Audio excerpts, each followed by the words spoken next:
LaMelo Ball got traded. Jaylen Brown's name is still out there, and the Rockets picked in the second round.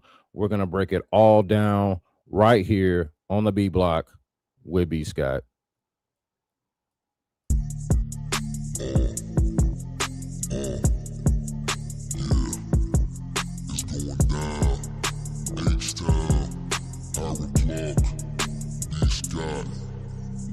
Scott from Hiram Club, B Scott from Hiram Club, B Scott from Hiram Club, B Scott from Hiram Club, B Scott from Hiram Club, B Scott from Hiram Club, B Scott from Hiram Club, B Scott from Hiram Club. All right, y'all, welcome in LaMelo Ball to the Minnesota Timberwolves. Man, the NBA offseason, this is what I love about the NBA offseason is how there's always something that happens that's absolutely predictable. And then there are things that come out of nowhere. And of course, after the draft is when, and around draft time is when weird stuff starts to happen. And so look at the week that we've had. Right before the draft, we get Giannis Antetokounmpo being traded from the Bucks to the Miami Heat. Then around the same time or shortly after that, we get rumblings of the Minnesota Timberwolves and Anthony Edwards potentially being on the verge of a breakup, that maybe he's the next superstar that could be on the move, that could be had. And not only does that not happen, but it goes in the other direction where Minnesota not only doesn't trade Anthony Edwards, but they double down on Anthony Edwards by bringing in LaMelo Ball, which is the news of the day.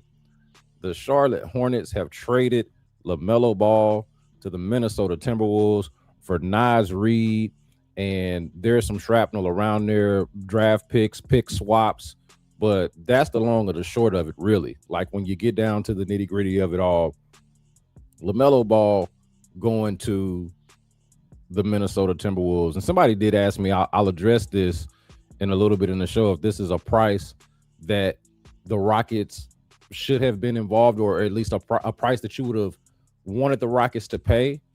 Like, could they have paid this, and should they have paid this price? And just real quick, I think they could have. No, I don't think that they should have. I don't think LaMelo Ball is somebody they should have been involved in, but I do think that this is interesting. It's kind of similar with the Giannis deal from the standpoint of, like, I didn't look at either deal and think immediately, oh, that's the team that's the favorite to win its respective conference. Like, I don't look at the Heat and now think, hey, they're winning the East and they're going to the finals. But they're in the mix, man. You cannot ignore them. I don't look at Minnesota and think, oh, you know what? They just passed San Antonio. They just passed Oklahoma City. They're for sure the favorite in the Western Conference. But if I'm a team like Oklahoma City or San Antonio that had a serious guard, especially point guard advantage over Minnesota, I'm now looking at that a lot differently.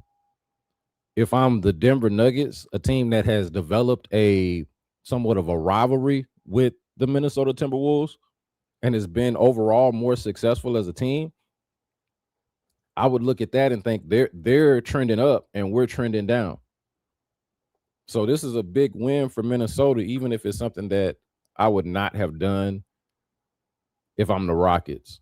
The deal here, just kind of get back to the particulars, is LaMelo Ball and Josh Green to Minnesota, from Charlotte to Minnesota, for Naz Reid, a 2033 unprotected first-round pick, 3 first-round pick swaps in 2028, 2029, and 2030, and then 3 second-round picks in 2029, 2032, and 2033. That's from Shams Charania at ESPN. So those are the particulars of the deal. Y'all let me know what y'all think about that haul for LaMelo Ball, and if something, what would be comparable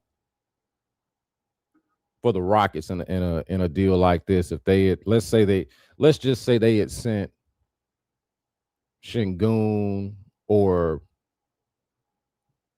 Jabari Smith, and a combination of picks. What would you have given up for LaMelo Ball if you would have been interested in LaMelo Ball at all? Y'all let me know. Midnight The Midnight Eight says that's an NBA Jam level duo. That's why I'm so intrigued by it. And that's also why it makes much more sense. That deal just feels like it makes much more sense for Minnesota because they have Anthony Edwards versus the Rockets, where LaMelo Ball, you trade for LaMelo Ball, and now he's your future. If you're the Rockets, right? He immediately becomes the best young player on the team. And now you're kind of in a similar situation that the Hornets were in when they drafted him 6, 7 years, however many years ago now, 7 years ago now. And I don't know if that's what you want to be. 6 years now. So that's the difference. I don't, as much as I'd like to move from Minnesota, I don't think this would have been the play for the Rockets. They obviously need more talent. They need more shooting. They need more playmaking. And they need more star power, which is really the issue with the Rockets overall. They need more of everything. For as close as a lot of people wanted to think that the Rockets are, and honestly, they are still a competitive team. I mean, finished fifth in the West. I mean, they are. It's like close but not close enough. Somehow close but nowhere near close enough. They need more of everything: more talent, more shooting, more playmaking, more star power. And I think LaMelo Ball would have given you that in spades. I do think he would have given you that. But he's had these injury concerns.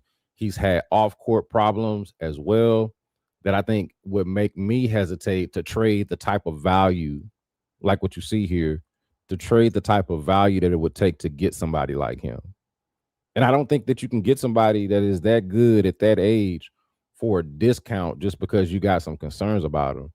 So I just wouldn't be willing to pay that market value for LaMelo Ball. But do I understand people who would? Absolutely. Certainly understand Minnesota, and I even understand it if you're a Rockets fan. The dude is a damn good basketball player, and the Rockets need more of those, quite frankly. That's the issue.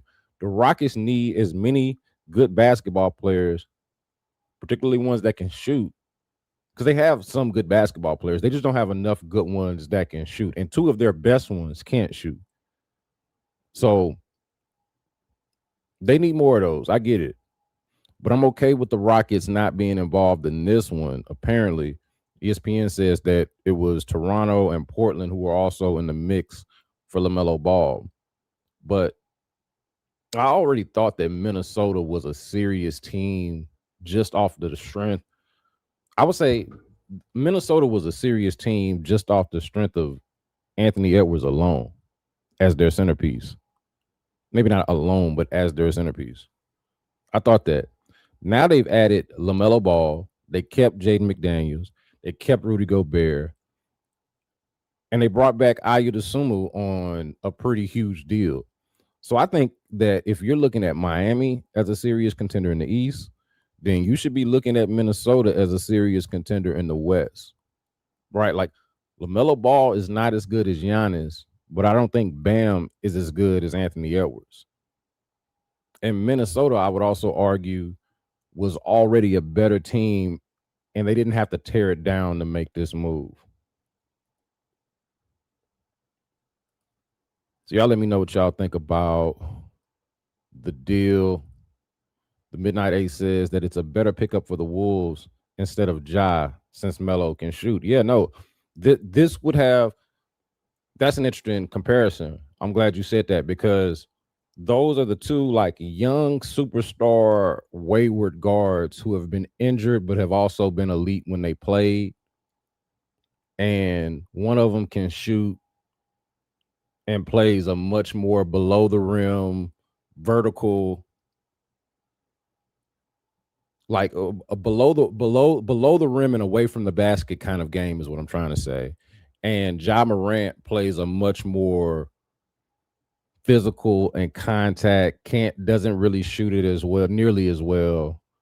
And he needs to be healthy. His physicality is required for him to be good. It's got to take hits.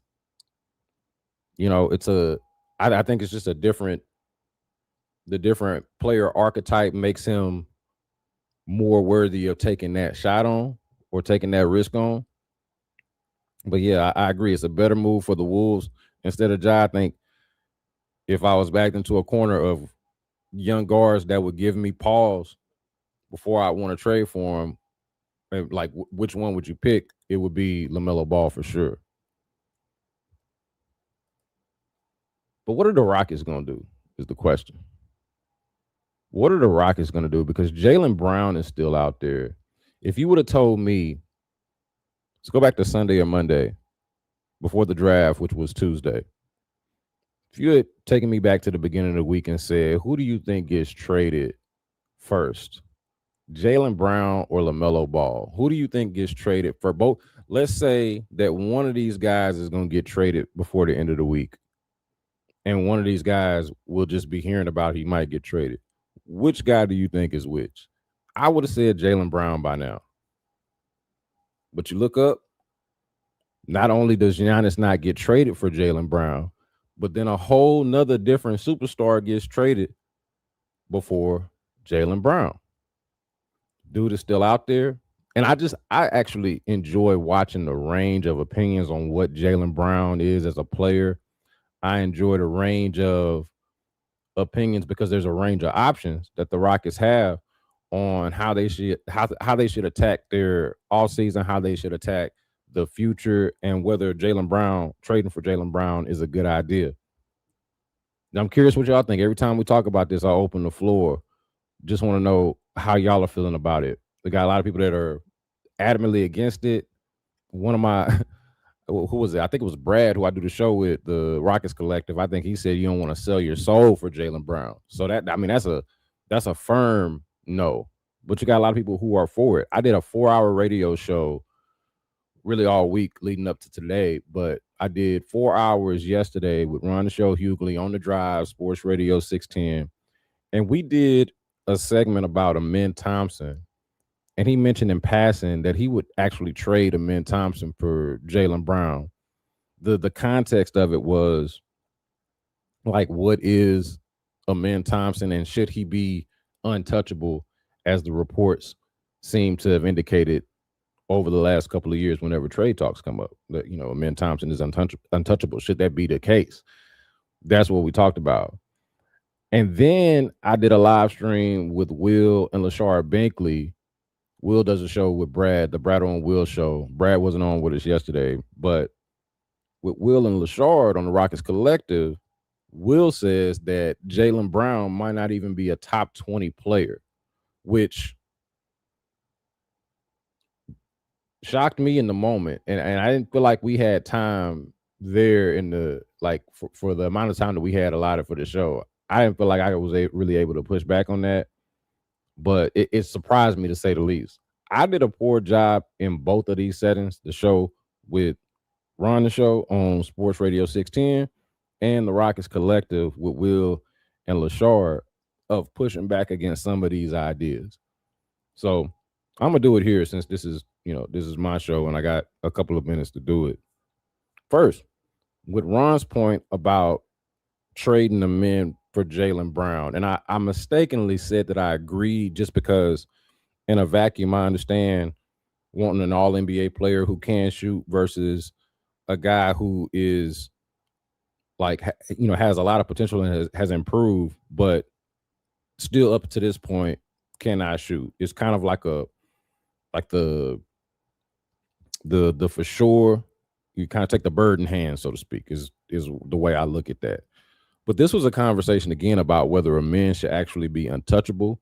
He shouldn't really be untouchable, but the reason that you don't trade him for Jaylen Brown is just mathematical. It's less about what you think about him as a player, and it's more about the fact that you couldn't even really make the salaries work without including one of the other more expensive players.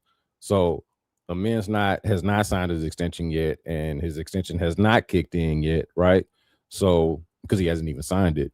But any trade, point being that any trade for an expensive superstar has to include either Kevin Durant or Alperen Sengun. Like, at least one of those guys has to be in the deal. I doubt very seriously you would trade both of those guys. I don't even see a world that in which that scenario exists. But you also wouldn't trade any two of the three, right? So just for salary purposes alone, it's got to either be Kevin Durant or Alperen Sengun in the deal. They're not in the deal. We're probably not talking about the type of deal that gets you somebody that makes $50+ million because you can't make the salaries work. Forget for a second what you even think about the players. It's just a math thing. But then Thompson becomes untouchable because you're already trading either Sengun or Durant, right? And so you're not going to trade two of your top three players. You're just not going to do that, especially if one of them is 23. Hell, two of them are, what's Sengun right now? He's got to be 24, maybe. You know, you're getting one of the three of these guys. So that's just the math of it. It's not about, hey, would you trade? Do you think Jaylen Brown's better than Amin Thompson? Or do you think Amin Thompson will ever be as good as Jaylen Brown? Kind of doesn't matter. It just, from a math standpoint, he's untouchable in that sense. So Sengun, Durant, only guys who make over $30 million. You're getting one of those guys. You're not getting Thompson with it. That just makes sense. I should have pushed back on that more on there, and I hate that I didn't, because me and Ron are going to be on together for the rest of the week. He's out the rest of the week. I'm in with Luke Morrow. But I did, because I didn't push back at all, because I was trying to get to another point. But in thinking about this episode, I'm like, man, did I really just let that slide? Amin for Jaylen Brown? Like, you could do it. You could do it, but you're not doing it. And we're going to get to the draft, too. I see Jets mentioning Rockets did some incredibly smart things, drafting Bruce Thornton and signing Cordier Copeland. I did some videos on them. Don't start dumb moves like trading for Jaylen Brown. I like this. We're going to get to those draft picks in just a second. Now, I will say, like, you can like what they did all you want about who they signed and drafted in the second round. I don't think either one of those guys is going to play this year, or I'd be surprised if they did. So, like, I don't think it'd be great if that is what happens, but I don't think these guys are the depth that we talk about when we say the Rockets need to add along the margins. I don't think this is quite it.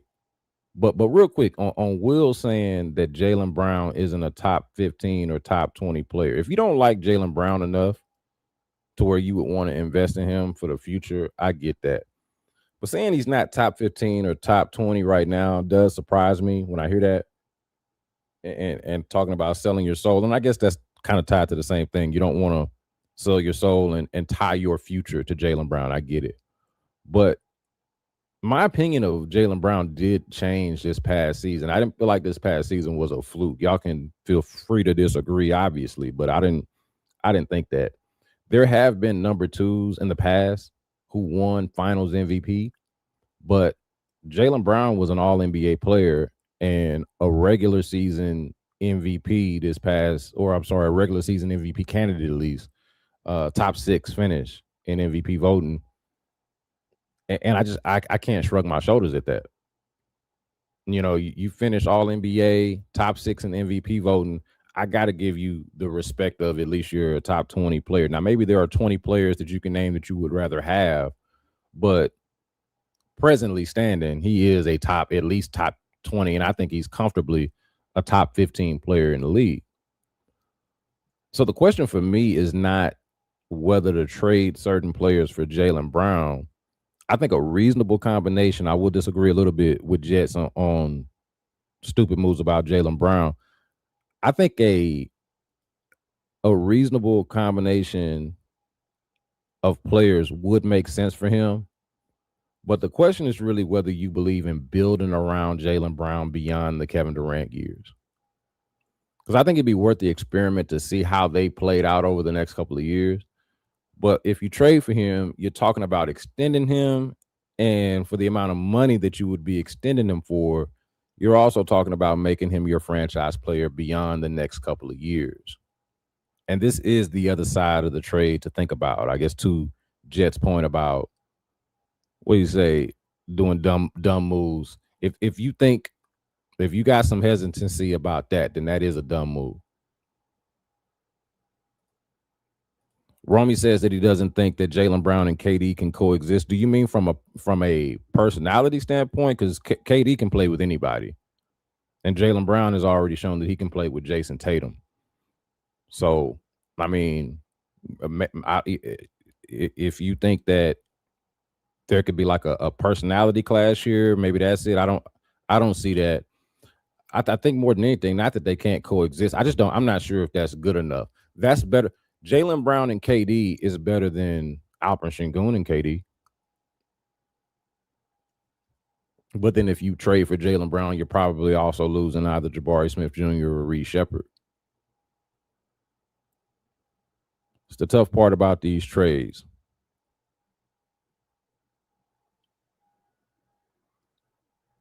Jet says, if you just saw what LaMelo Ball's injury-prone ass went for, imagine what Brown will cost. No thanks. I don't know about that because LaMelo Ball is 4 years younger, 4 or 5 years younger than Jaylen Brown. So I'm not really sure that's a perfect comparison. Jets also says that Bruce Thornton is going to play at some point. Jalen Brunson 2.0. Watch the breakdown. I bring receipts. I'll check you out. I will check you out. I have watched some of his play, right? I have watched. He's the all-time leading scorer in Ohio State history, right? Like I've seen him play. I will check out your breakdown and see the case that you make. But yeah. So yeah, y'all let me know what y'all think about the Jaylen Brown stuff. Jets is saying that Jaylen Brown is damn good. That's not up for debate. But if we just saw what an inferior player LaMelo costs, imagine the astronomical package the Celtics will surely hold out for. Well, this is the question, right? What is the cost? I think so now you have a young star that just got traded and an older star that just got traded in LaMelo but first Giannis.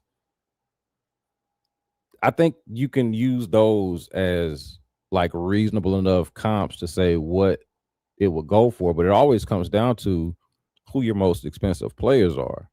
And you're going to get rid of Sengun or you're going to get rid of Kevin Durant. And then you're just talking about like, are you good with parting with either Jabari Smith Jr. or Reed Shepard? You probably don't have to part with both. After that, it's going to be a bunch of draft picks.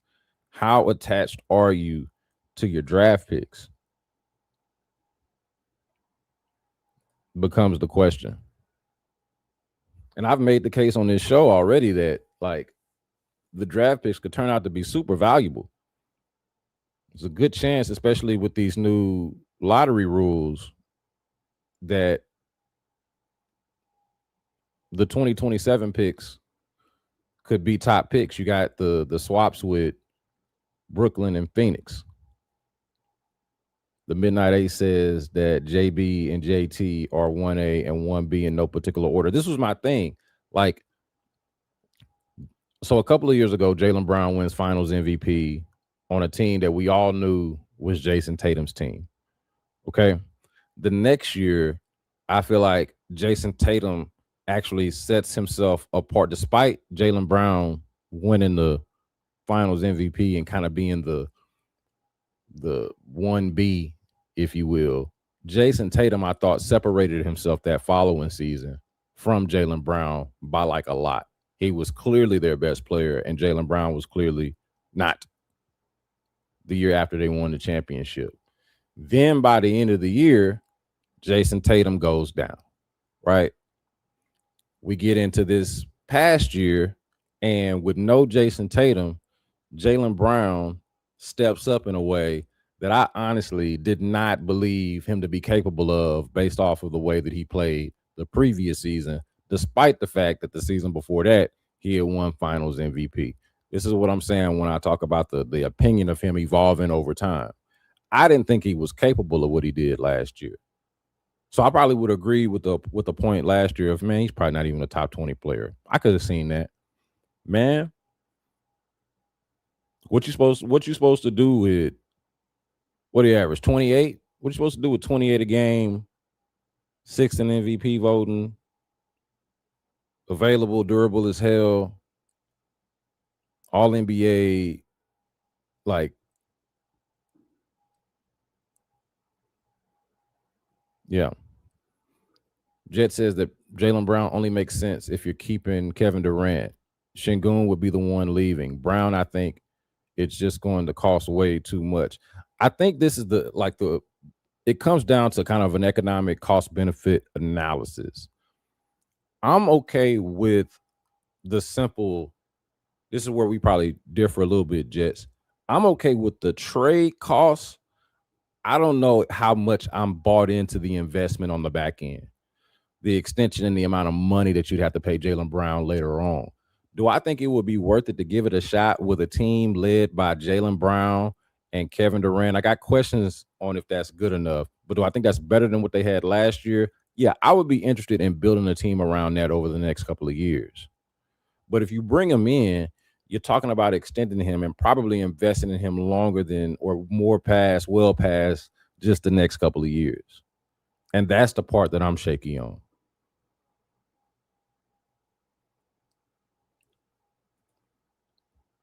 And I think this is okay. Romy says the reason why Brown is in trade talks is because he wants to be on a team where he is the number one option. I think on this team, he would be the number one option. And I'm okay with that as long as so you see what I'm saying? If KD is the number two option, that's a pretty good 1-2 punch. And I would prefer an environment where there's a player that I can rely on to take over the team and preserve Kevin Durant. Do y'all think Kevin Durant might have a better chance of staying healthy for the playoffs if he didn't have to play as many minutes as he played over the 78 games that he played, where he had to be pretty much had to be the identity of the offense, even at times the initiator of the offense because they didn't have a point guard? If they had a guy that they could just give the ball to, not named Kevin Durant, and Alperen Şengün is supposed to be that guy, but we understand the up and down nature and the limitations to his game, not being a shooter and all of that. They got another guy like that. I feel like you can preserve KD. This is similar logic, I feel like, when they brought him in Phoenix. And they're like, hey, we already got Devin Booker. That'll be our main guy. And Kevin Durant can just be a complimentary player, and complimentary player is a stretch for Kevin Durant, but you understand what I mean. Having this younger superstar, this younger ball dominant superstar will take a lot of pressure off of KD, who is portable. I did a video about this not too long ago. Portable and able to play in any lineup.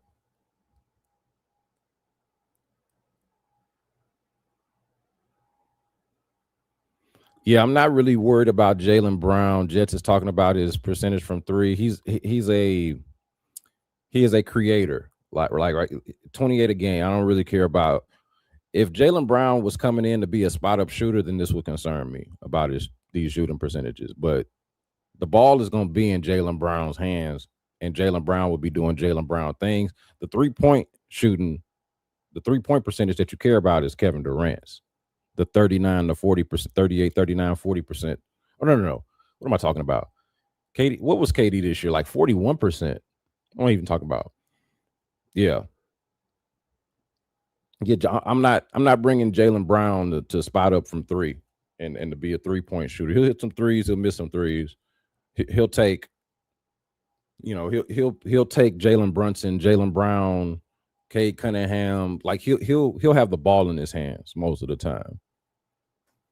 So, but this thing about the load management of Kevin Durant, this is what my issue becomes.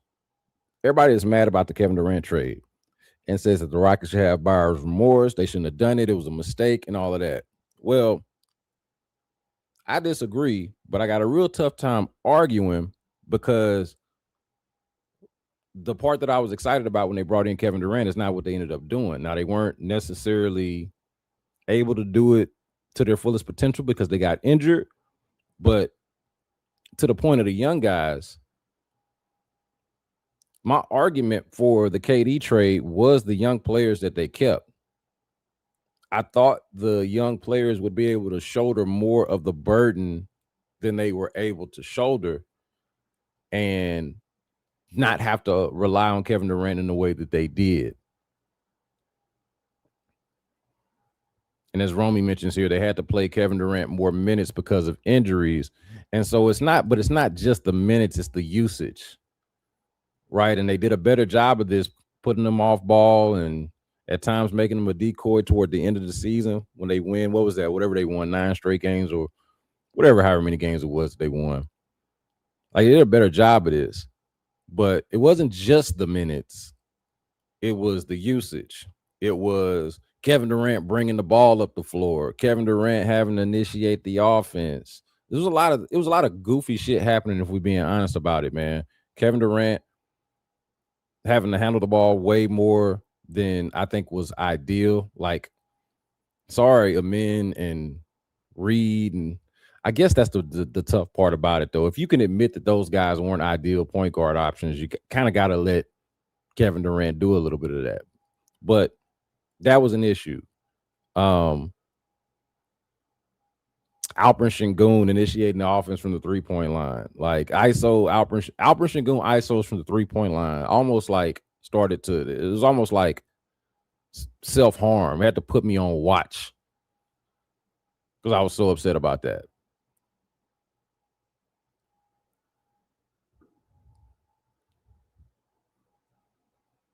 But I don't know. So the conflict, the reason why I think some of the opinions are so conflicting and contradictory when it comes to what the Rockets should do, whether it's Jaylen Brown, I think most people agree on, like, if a star like Anthony Edwards was available, we would be interested in that.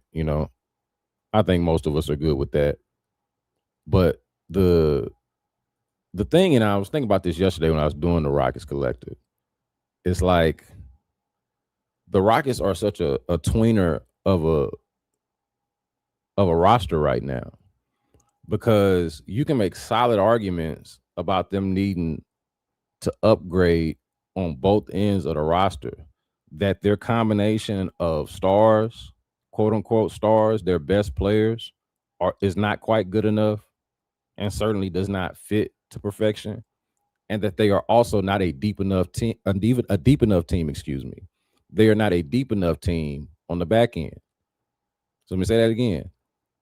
Their stars are either not good enough or at least not the right fit in combination, and they are not a deep enough team on the back end. And so how do they attack that? Do they go and upgrade their stars, or do they just simply fill in the roster on the back end and upgrade the back end of the roster? Is that good enough? Is having better options at the end of your bench than Jayshawn Tate and Aaron Holiday and Jeff Green and Dorian Finney-Smith and guys like that, is upgrading that and pairing it with the guys at the top end, like, the main guys? Is that good enough to make you competitive with the Spurs and the Thunder and now the Minnesota Timberwolves? Is that good enough? Or should you start with, hey, at least 2 of my best 3 players need to be guys that can shoot instead of 1, right? Because that is the problem. The Rockets got a big 3 of Kevin Durant, Alperen Şengün, and Amin Thompson. 2 of those guys are not necessarily easy to guard, but easy to strategize against. And at the very least, in Şengün's case, even if he cooks you, he's going to cook you from 2. If Amin cooks you, he's going to cook you from 2.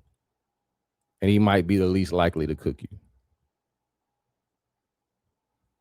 We shut down Kevin Durant, and the two next best players can't really shoot from the outside. The guys who can shoot from the outside aren't really that good.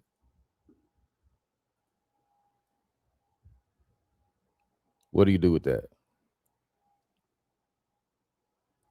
All right, y'all. I got to do the drive. I got to get out of here. Didn't even expect to go half an hour, but I always enjoy going live. Y'all let me know y'all thoughts on, first of all, the LaMelo Ball trade. What do y'all think about Minnesota now? How intrigued are you by what they got going on? Did you want the Rockets to be involved? Did you want them to get in the mix for some LaMelo Ball? All things considered, I'm curious what y'all think about that. And then also the Jaylen Brown stuff. It is going to be topical until it ain't. You know, it's worth talking about until it ain't. So I want to know what y'all think about it, man. I think I laid that out pretty good just a moment ago of how the Rockets could stand the upgrade at the top end and at the back end. It feels like they got a nice group of guys outside of Kevin Durant, a nice group of guys that fit as anywhere from the third to seventh best player on a team, on a good team. But they need to be better at both the top and the back end. Y'all let me know what you think. The B Block with B Scott. You can also catch us wherever it is that you get your podcast. I appreciate the support. Subscribe, like, comment, rate, review, tell a friend, and I'll catch y'all next time. Just to start, riding clean, looking fly. H-Town till he die. Swinging down West Time and throw the deuces in the sky. Sam Houston represent, you other cats irrelevant. He be at the press conference, getting all the questions in. 6'10 represent, you know how he do it. Beast guy from Hiram Clark, do it. Beast guy from Hiram Clark, Beast guy from Hiram Clark, Beast guy from Hiram Clark, Beast guy from Hiram Clark, Beast guy from Hiram Clark, Beast guy from Hiram Clark, Beast guy from Hiram Clark, Beast guy from Hiram Clark, do the Hiram Clark, do the Hiram Clark.